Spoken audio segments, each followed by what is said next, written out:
जी हाँ, फिर से ये कहना चाहिए कि आज हमारे भोजपुरी स्टार अरविंद अकेला जी की जो वेडिंग सेरेमनी से चार चांद लेने चाहिए। कमाल, जोरदार तालियां।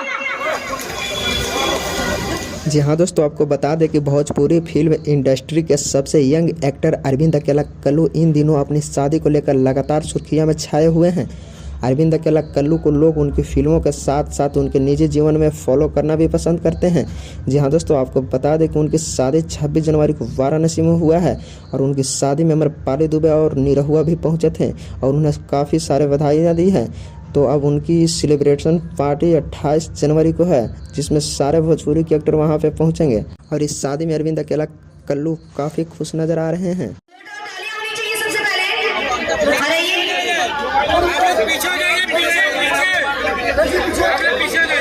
जी हाँ, फिर से एक बार मैं